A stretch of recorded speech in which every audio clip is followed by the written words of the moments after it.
Hi everyone, my name is Aga and I'm a compulsive eater. I weigh and measure 3 meals a day. From GreySheet, I commit them to my sponsor. I don't eat in between no matter what, and God and abstinence are the most important things in my life today. And I've been abstinent since the 7th of February 2021. It's great to be here. Thank you, Stephanie, for invitation.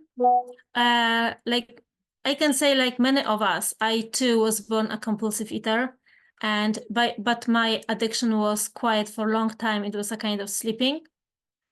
I was thinking how to start this share. Usually we start how it was in the past. I would like to start from reading the beginning of chapter 5 from the Big Book of Alcoholics Anonymous. Rarely have we seen a person fail who has thoroughly followed our path. Those who do not recover are people who cannot or will not completely give themselves to this simple program, usually men and women who are constitutionally incapable of being honest with themselves. They are such unfortunates. They are not at fault. They seem to have been born that way. They are naturally incapable of grasping and developing a manner of living which demands rigorous honesty. Their chances are less than average. They are those, too, who suffer from grave emotional and mental disorders, but many of them do recover if they have the capacity to be honest. So, as far as I remember, I was very angry when this passage was read in meetings. I thought, it's not fair to judge those people, those poor people who cannot be are not able to be honest for different reasons. It's not fair to take away from them a chance for recovery. So I always thought about them, but the true reason I was angry was because those words were about me. So I couldn't be honest for a long time because I wanted to be liked, accepted, understood, etc. And I thought that the best way to achieve this was to pretend that I'm the person whom they want to see me, other people want to see me. This made me a chronic relapser because I couldn't say no to when people were offering some food we don't eat. And I simply didn't have enough courage to say, I don't want that food. So I can say I was playing the role of a good friend at the time, good colleague, mom, wife, parishioner, etc. Because I wanted to meet other people's needs instead of my own ones. With time being, I realized that I couldn't be honest even to myself. I hardly could recognize my own truth from illusion and lies I was making. And I couldn't remember even what I said to whom. That was the worst thing, I think. Not being honest to myself, about my addiction, about my character defects, made me the person who was unreliable to everyone in my surrounding. And I still have I've noticed that I still have a difficulty to look in people's eyes when I'm talking with them, because I'm afraid that they may find some secret inside me I don't want to share yet. So I always wanted to be a positive person, and because negative person meant to me being a bad person, that's how it was brought up, that, you know, I couldn't express any emotions or feelings which were negative. At my home, they were called bad. And so I think I'm lucky today because I know that they are not good or bad feelings and emotions. There are negative and positive, and I have right to have them both. And it doesn't mean that I'm, you know, less important or less worthy or not enough. And, you know, today I know that I am enough in everything what I'm doing, and everything who I am. And I remember that my friend from this fellowship told me 4 years ago that I can't stay abstinent as long as I put other people in front of me. And when I make them more important than myself. And the path of recovery in this food addiction has been the path of a lesson of self-love, self-acceptance, self-tolerance, which for others may look like selfishness, but it's not. And we all know that. It's what I was taught as a child. Thinking about myself is selfishness, but it's not.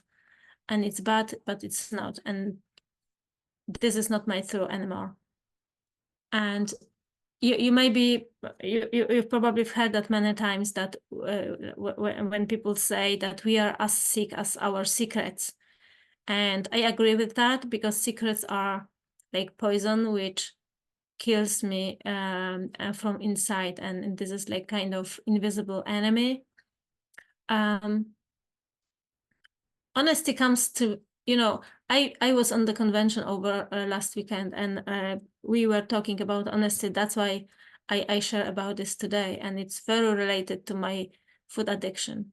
I think that honesty comes together with courage to face the truth about myself, and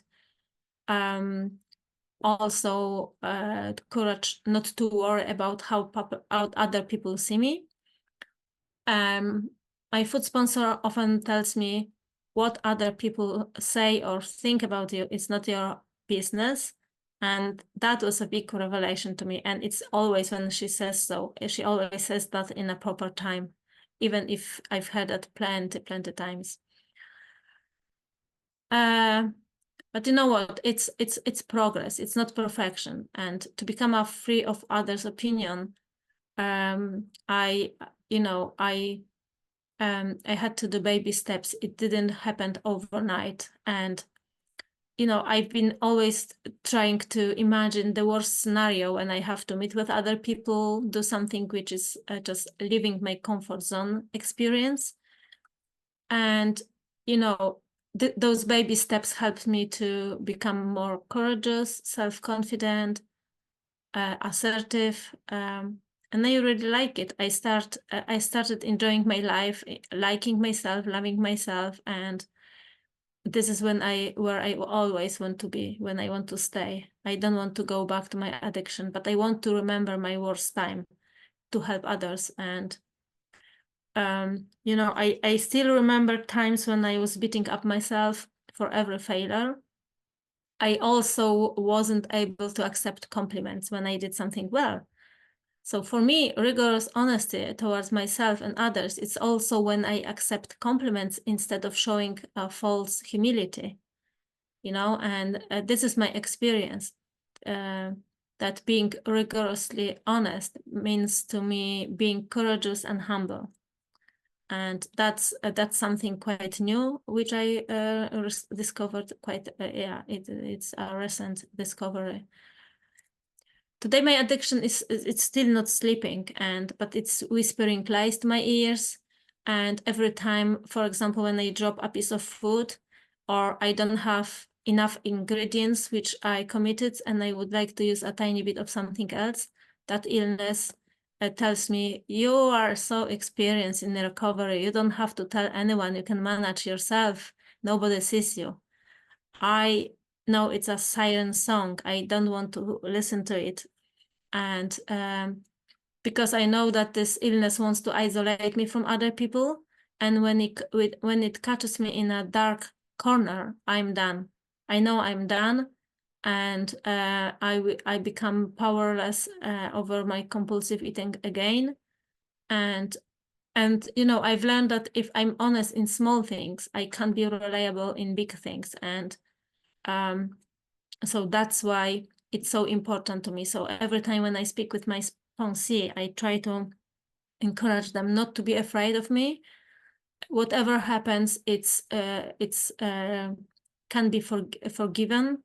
Whatever happens can be, I understand. And even if even focusing on counting the days at the very beginning is not important.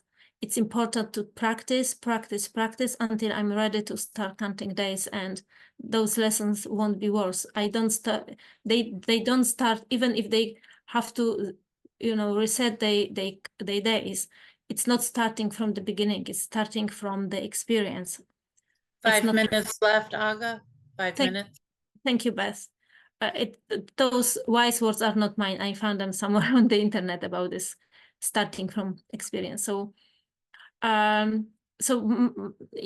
recovery from food addiction is not only ups, but also downs. And like a few days ago, I realized that I have a compulsion to have in my mouth something all the time. So when I've got my meals, I've got my meals. But in between, I drink all the time tea, hardly some coffee, but diet soda all the time. And and I feel very anxious when I stop doing this. And it's the same, with doing stuff, with my responsibilities. I always take some more and more. And when I stop doing things, I feel anxious. I feel that it shouldn't happen. So I know it's another area to look closer at. And all those difficulties become manageable since I've started surrendering everything to my higher power. And at the very beginning, I couldn't understand the act of surrender, but somebody said, just practice, just do this. And I was forcing myself to say, God, I surrender this, take this and this. I don't want it, or I can't manage myself. And at some point, I understood this word came inside my body, inside my brain, inside my blood, and it became very easy. And so now I don't have to be afraid that, because I know that whatever happens is for my good. And even those negative experience from the past, my active addiction, was for something. I needed to experience that to be where I'm today, to be able to help others. And I always thought that eating disorders are just anorexia and bulimia. And I had some training for my work recently, and I was very surprised when binge eating is another eating disorder. Quite, I think it's new, but maybe it exists for a while. So if that means that this is a disease. For having a diagnosis means that I need to take medications regularly on a regular basis. Otherwise, I will be unwell again. So my medication are my tools, recovery tools, which is daily prayer and meditation, working the steps with my sponsor, being a sponsor, reading literature, listening to YouTube shares, reaching out to others, and of course, attending meetings. And, only taking my medications and my vitamins helps me to continue my recovery. I want to highlight to those, especially those who are newcomers, recovery doesn't mean lack of difficulties or lack of my character defects. They are still here, but today I know how to live with them and how to make them my strength instead of my weaknesses. And and this may sound weird, but even my powerlessness over food became at some point my strength, since I put my higher power first and my abstinence first. And I've heard that this was some time ago that I really like them, that don't tell your God how big your problems are, but tell your problems how big your God is. And this is very important to me. And being in God's hands makes me free. I'm not afraid. I've got worse days, but I always feel looked after, and this is great feeling. With that, I pass. Thank you.